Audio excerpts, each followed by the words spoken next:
Marvin Harrison Jr., the generational prospect. This upcoming NFL draft features at least one generational prospect, in my opinion. While most of the media and fans debate whether or not it's Caleb Williams or Drake May, I have came to the conclusion that the one can't-miss guy and number one player on my draft board is Marvin Harrison Jr. He's the best wide receiver prospect I might have ever seen, and he's the highest regarded player at his position since Calvin Johnson Jr.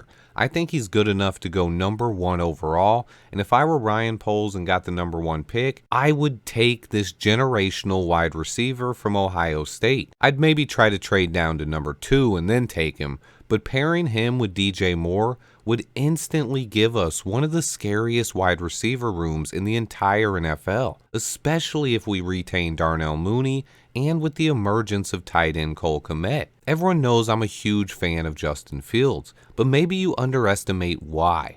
All I really want is for the Chicago Bears to win. One Super Bowl is all I want to see. I truly believe that Justin Fields can be the guy to take us there if we continue adding talent around him and building this team up. But it's not just about Justin Fields, though. It's about building a team around the quarterback position that has enough talent to compete in the NFL.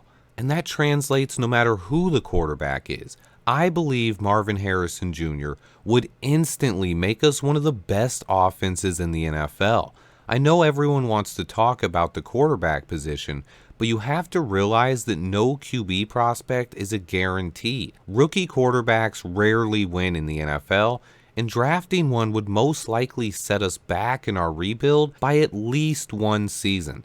Let me go into detail about how great of a prospect Marv really is. In the last 20 plus years, there have only been a few wide receivers that were regarded this highly by NFL scouts. Julio Jones, AJ Green, and Jamar Chase are the most recent examples. Now, if you want to go back further, you can even include Calvin Johnson and Larry Fitzgerald as well. What's one thing that all of those guys have in common? They all seem destined for the Hall of Fame. Marvin Harrison Jr. is as safe and exciting of a prospect as you can find in the NFL draft. Having a player this good makes whoever is playing quarterback better, even if it doesn't end up being Justin Fields. Marvin Harrison Jr. is a special talent, and whoever drafts him is going to be a much better football team right away. And then I can also talk about the other side of the coin here.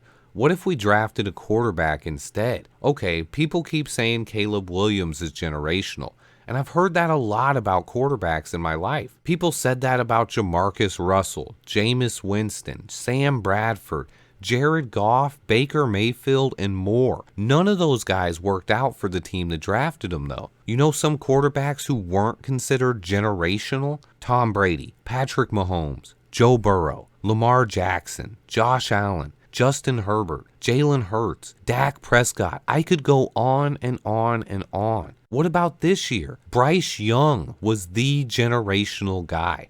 CJ Stroud and Anthony Richardson were just really good prospects. So how has that turned out so far? I'm not saying Bryce is a bust, but right now it's clear that CJ Stroud looks much better. Simply put, quarterbacks are never a guarantee, but sometimes wide receivers just might be. And if you ask me, Marvin Harrison Jr. is one of the most special prospects I've ever studied in my life. And when it comes to the Bears, I don't think there's any way to make this team better than by drafting this guy. Drafting a quarterback would be a question mark and push back this team's hopes of making the playoffs next year. But drafting this guy would make this offense rival the best in the NFL when it comes to talent at the skill positions. That is the kind of team you want to surround any quarterback with. And he's the kind of player that takes this Bears offense to the next level. Quarterback is the hardest position to get right when it comes to scouting. The best prospect I've ever seen was Andrew Luck. He never won a Super Bowl, and he retired early because he didn't have the right team around him. I want the Bears to build the best possible team. And to me, If we have the chance, that means drafting Marvin Harrison Jr. Even if we end up taking a quarterback with our other pick in the first round, I still think it would be smarter to take Marvin Harrison Jr. than to take a quarterback with our first pick. For me, anyone who's seen the Kevin Costner movie Draft Day, it's Marvin Harrison Jr., no matter what. The Chicago Bears have drafted a wide receiver in the top 10 just twice in the last 23 years. They took David Terrell, number 8 overall in 2001, and then they took Kevin White, number 7 overall in 2015. Neither of those guys could hold a candle up to Marvin Harrison. Let's just look at history when it comes to taking wide receivers in the top 10 and the top 5 of the NFL draft. When you look at the top 5, the hit percentage is pretty awesome. Wide receivers have to be incredible prospects for scouts and GMs to consider taking them this high in the draft. However, when those players come out, GMs have won big by taking them early. Even the misses, the two very rare top 5 wide receivers that didn't work out, Sammy Watkins and Braylon Edwards, still had long careers in the NFL. But guys as talented as Marvin Harrison Jr., I can count them on one hand. Calvin Johnson Jr., AJ Green, Larry Fitzgerald, Jamar Chase, Julio Jones. You can even stretch that list out and add guys like Mike Evans, Amari Cooper, and Andre Johnson, and see that getting a guy that talented elevates the entire offense. Guys this good are cannot miss prospects. And then digging deeper, when we look at the wide receiver busts that went in the top 10, most of them were not even close when it comes to the level of caliber of prospect that Marvin Harrison Jr. is. Most of them were not even the best receiver in their class, and most were overdrafted based on projections. Troy Williamson should not have went that high, but he ran an incredibly fast 40-yard dash. Same with Darius Hayward-Bay, Kevin White, and John Ross. None of those guys were viewed as top 10 picks in the NFL draft. Most were not even first-round picks, but GMs fell in love with their speed that they ran at the combine and overdrafted them. That will not be the case with Marvin Harrison Jr. He is a complete package as a prospect and doesn't even need to run a 40-yard dash if you ask me. In the last 2 years, there hasn't been a wide receiver taken higher than number 8 overall.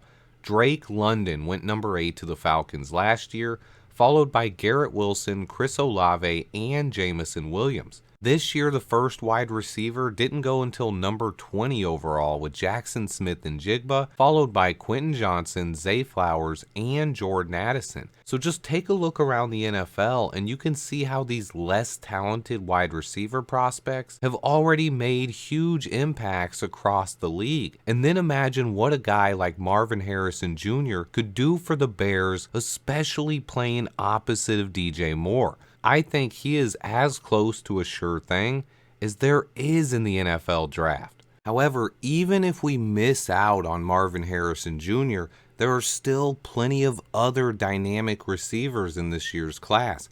It's a great year to need a wideout, as other guys like Keon Coleman, Malik Neighbors, Xavier Worthy, Rome Odunze, Adonai Mitchell, and much more lead one of the best wide receiver classes I've seen in a while. Ryan Poles is going to have an opportunity to really make this offense and this team better overall.